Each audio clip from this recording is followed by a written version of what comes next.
নমস্কার বন্ধুরা, village food ফেসবুকের চ্যানেলে তোমাদের অনেক অনেক স্বাগতম জানাই। তো বন্ধুরা, আজকে খুব সুন্দর একটা মুখরোচক রেসিপি ভিডিও নিয়ে চলে এসেছি। আজকে যে রেসিপিটা শেয়ার করবো সেটা হচ্ছে ছোলা দিয়ে। এই দেখো বন্ধুরা, এখানে আমি 150 গ্রাম ছোলা নিয়ে নিয়েছি, কাঁচা ছোলা।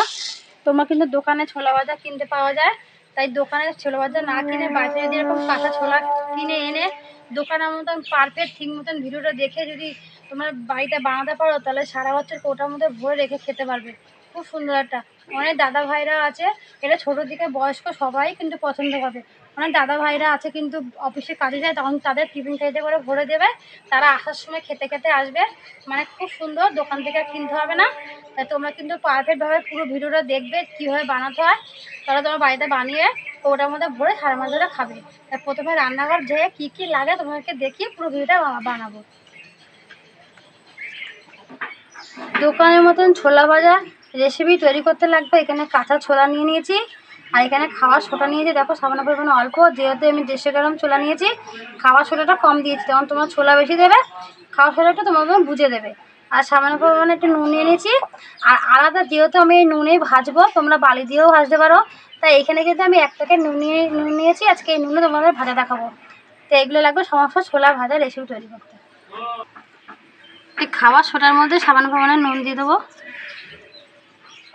দিয়ে একটু জল ঢেলে নেবো। আর জলটা খুব বেশি দেবে না, বুঝে করবে। এটাকে দিয়ে ভালো করে মিশিয়ে নেব।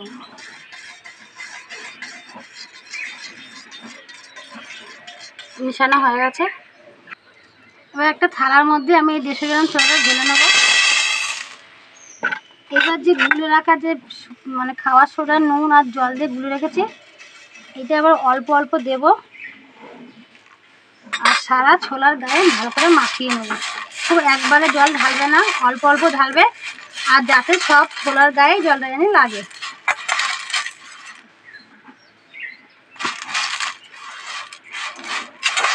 দেখো ঠিক এইভাবে মিশাবে। আমি তোমাদের কিন্তু 150 গ্রাম ছোলা দিয়ে করছি, তোমরা বেশি করে এইভাবে বানাবে। আর যেরকম আমি ভিডিওটা করছি ঠিক সেরকম পারফেক্টভাবে ভিডিওটা দেখবে, দেখে বাড়িতে বানাবে, পুরো দোকানের মতন ছোলা ভাজাটা হবে। এটা ভালো করে মিশিয়ে নিয়েছি। এবার এই ছোলাগুলা ভালো করে এরকম করে ছড়িয়ে ছোলার মানে জলটা পুরো টেনে নেবে। দিয়ে এটা আমি একটু পাকার তলায় রেখে দেবো 5 মিনিট। উনানটাকে ধরিয়ে উনানের উপর কড়াটা বসিয়ে দিয়েছি। এবারে 1 প্যাকেট নুনটা দিয়ে দেবো, দিয়ে নুনটাকে ভালো করে বেশ করে ভেজে নুনটাকে পুরো গরম ভাব তৈরি করে নেবো। এদিকে নুনটাও ভাজা বসে দিয়েছি। আর দেখো ছোলাগুলোতে খাওয়ার তলা দিয়ে দেখি এইভাবে শুকিয়ে নেবে, যে ছোলার গায়ে কোনো জল না থাকে, ঠিক এইভাবে। এবারে এই নুনগুলো যে ভাজছি, দেখো ভালোই আগুন হয়েছে, টকবক করে ফুটছে। এইভাবে তাপ করে নেবে, আর যখন ছোলাটা ভাজবে উনানের আগুনটা কিন্তু জোরে দেবে, ঠিক এইভাবে জোরে দেবে। যখন যদি তোমার গ্যাসে করো, গ্যাসের চাবিটা জোরে দিয়ে দেবে। আর এখান থেকে অল্প অল্প নেব আর এর মধ্যে দেবো। এটা আমি 2 থেকে 3 বার ভাজবো, আর অনবরত নাড়তে থাকবে। তোমরা হয়তো ভাববে নুনের মধ্যে ভাজলে হয়তো নুন পোড়া হবে, না, কোনো নুন পোড়া হবে না। আর এরকম নাড়তেই থাকবে, নাড়তেই থাকবে, দেখবে ছোলাগুলো কিছু টকবক করে ফুটবে, আর এমনি এমনি অটোমেটিক ভাজা হয়ে যাবে। এই দেখো বন্ধুরা, টকবক করে কিন্তু ফুটছে। দেখো বেশ ছোলার যেমন দোকানে যখন ফেটে ফেটে যায়, এই দেখো ঠিক তেমন তেমন ফেটে ফেটে যাচ্ছে। দেখো টকবক করে ফুটছে, দেখো পুরো দোকানের মতন হচ্ছে। দেখো অনবরত যদি ভাজা হয়ে যায়, দেখো ছোলাগুলো এরকম ফেটে ফেটে যাবে। এই দেখো ঠিক এইভাবে ফেটে ফেটে যাবে, এখন নাড়তেই থাকবে, নাড়তেই থাকবে। ঠিক বেশি করে ভাজবে না, তাহলে কিন্তু পুড়ে যাবে। ঠিক এইভাবে ভাজবে, আর তুলে নেবো, দিয়ে একবারে ছেঁকে নেবো, থালায় ঢেলে নেবো। এইভাবে বাকি ছোলাগুলো ঠিক একই পদ্ধতিতে ভেজে নেবো। আমার ছোলাগুলো ভাজা হয়ে গেছে, তো আজকে আমি খেয়ে বলবো কেমন হয়েছে। আর দেখো কত মানে মচমচে করে ভাজছি, ঠিক এইভাবে ভাজবে। তো অল্প কটা খেয়ে বলবো কেমন হয়েছে। আমি যা খাচ্ছি না, খাওয়ার সময় আওয়াজ হচ্ছে,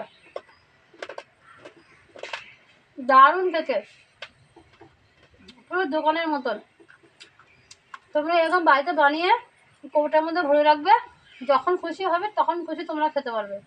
দারুণ একটা রেসিপি, তোমাদের শেয়ার করে দাও। এটা একটা মুখরোচক সন্ধ্যাবেলা মুড়ি দিয়েও খেতে পারো, শুকনোভাবে খেতে পারো, তোমাদের মতন তোমরা বুঝে খাবে।